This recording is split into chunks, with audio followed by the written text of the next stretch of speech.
Edge of Allegoria. Gra wydana 4 grudnia 2024 przez producenta Button Factory Games. Grę można kupić na Steam za 91,99 zł, a na GG Deals można znaleźć oferty od 53 zł z keyshopowych stron. Czy gra jest warta swojej ceny?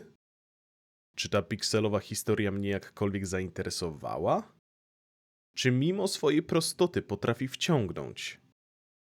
Cóż, zobaczymy. Witam serdecznie, z tej strony KRJ i witam w kolejnym filmie na tym kanale. Dziś opowiem wam o moich wrażeniach z gry. Z gry, którą poznałem jak szukałem jakichś gier pikselowych na Steam i moim oczom ukazał się ten tytuł, który gdy oglądałem trailer wydawało mi się, że widzę stare Pokémon na Game Boya, te początkowe jak Red czy Blue, gdzie barwy były bardzo podobne. Opowiedzmy sobie na początek jednak coś o samej grze. Edge of Allegoria to gra, w której wcielamy się w nikogo konkretnego. Dosłownie, bo już na samym początku we wstępie dostajemy informację, że jakiś losowy nikt postanowił, że czas spróbować czegoś nowego w życiu. Ale w sumie ta gra cały czas po nas jedzie jak po burej suce, także przyzwyczajcie się do tego. Nasza postać postanowiła, że czas wyruszyć na przygodę i zaczynamy walczyć z prostymi przeciwnikami jak leśne zwierzęta typu wrona czy szczur, aż w pewnym momencie będziemy walczyć ze smokami czy ogrami. I w kwestii fabuły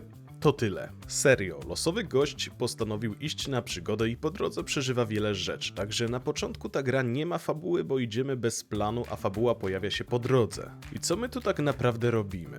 Zwiedzamy lokacje, różnorakie miasta, wykonujemy misje i zdobywamy poziomy, a przede wszystkim zwiedzamy lochy, w których czają się przerażający przeciwnicy i którzy, jak się okazuje, mają swoją historię i od tego momentu po pierwszych lochach fabuła się dla nas pojawia i cel naszej wędrówki. Jeśli chodzi o zdobywanie poziomów, to należy nadmienić, że nie możemy rozdawać punktów swobodnie w statystykach i aby je zwiększyć, autor wpadł na bardzo ciekawy pomysł według mnie. Mianowicie, zdobywamy tu bronię oraz części ekwipunku, ale maksymalnie możemy nosić jedną broń i jedną część uzbrojenia i każde z nich ma swoje statystyki. Dodatkowo każdy element posiada tak zwane mastery i gdy tylko wymaksujemy dany element, to jego statystyki zostają na stałe w naszych i możemy swobodnie zmienić na coś innego, byśmy stali się jeszcze silniejsi. Dodatkowo każda broń ma swój unikalny atak i po tym jak dany przedmiot będzie miał 100% mastery, to możemy swobodnie przypisać daną umiejętność do jednego z 5 miejsc, bo nasza postać może mieć maksymalnie 5 ataków. Także mechanika statystyk i stawanie się silniejszym tutaj jest naprawdę ciekawe i jestem pod wrażeniem, że ktoś na to wpadł.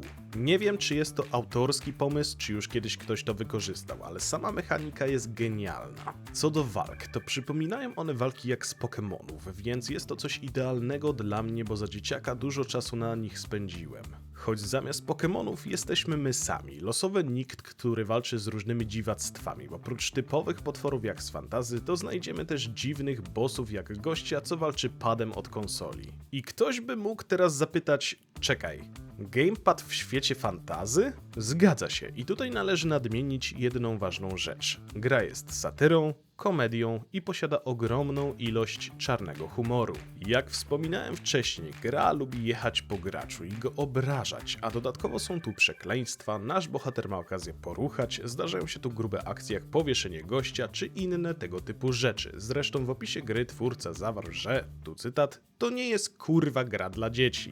Mamy też sporo nawiązań do popkultury, bo chociażby jeden z bossów wychodzi z rury, która żywcem jest wyjęta z Super Mario, czy jest atak o nazwie Ezekiel 2517, który polega na tym, że pokazuje się Samuel L. Jackson z kadru Pulp Fiction i krzyczy do nas English motherfucker, więc gra zawiera tyle elementów, które mnie wciągnęły, że to głowa mała i nie mogłem się od niej oderwać i ukończenie jej zajęło mi jakieś 23 godziny. Zapewne ukończyłbym to szybciej, ale trochę czasu spędziłem na zwiedzaniu lokacji i robieniu misji pobocznych, bo należy nadmienić, że nie ma tu dziennika zadań i sami musimy pamiętać, co inni bohaterowie do nas mówili i o co nas prosili, także to też ciekawa rzecz w tej grze. No i oczywiście trzeba było czasem trochę podbudować postać, by móc w ogóle konkurować z głównymi przeciwnikami w lochach, ale czasem mimo, że dzieliła nas przepaść 30 poziomów, to i tak dawałem radę. W jaki sposób? Generalnie momentami przeciwnicy albo mieli po prostu słabe statystyki, albo ja byłem tak silny przez to, że kupowałem każdy możliwy element zbroi oraz broń i robiłem ich mastery na 100%.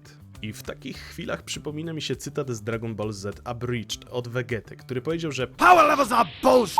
Także zdarza się, że i tutaj poziom postaci i potwora gówno znaczy. Całość gry niezwykle mi się spodobała, ale czy są jakieś minusy? Niektórzy mogą uznać brak dziennika, do którego można zajrzeć, by spojrzeć, jakie mamy misje do zrobienia, ale szczerze, nie przeszkadzało mi to, mimo że sam lubię wiedzieć, co mam do zrobienia. Nie wiem, czy to przez to, że tak bardzo mnie wciągnął ten świat, ale nie potrafię dostrzec tu minusów. Po prostu zakochałem się w tym tytule i grało mi się w niego niezwykle dobrze, przez co przepraszam, ale nie wymienię wam żadnych wad. Okej, przejdźmy do małego podsumowania.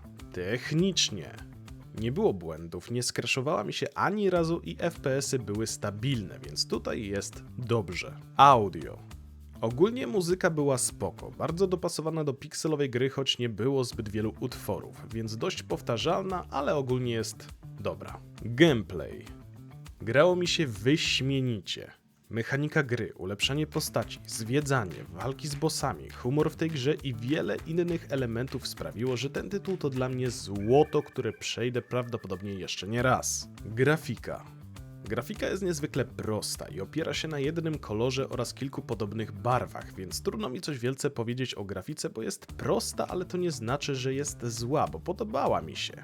Ale ja bardzo lubię pikselówki, więc często je chwalę. Podsumowując, Edge of Allegoria to gra, której się nie spodziewałem, to tytuł, który wciągnął mnie ogromnie i przy którym bawiłem się cudownie. Mam nadzieję, że autor stworzy coś podobnego lub kontynuację, mimo że historia raczej pokazuje, że na drugą część nie ma co liczyć, ale kto wie, może producent coś jeszcze wymyśli. Sama historia gry przyznam, że aż tak mnie nie zainteresowała na początku, ale z czasem chłonąłem ją, bo sam byłem ciekaw, w co my się wplątaliśmy i co jeszcze się tu stanie. Ja wam ogromnie polecam ten tytuł nawet za oficjalną cenę, bo naprawdę warto, lecz ostrzegam was jeszcze raz, że gra jest wulgarna, zawiera czarny humor i uwielbia obrażać graczy.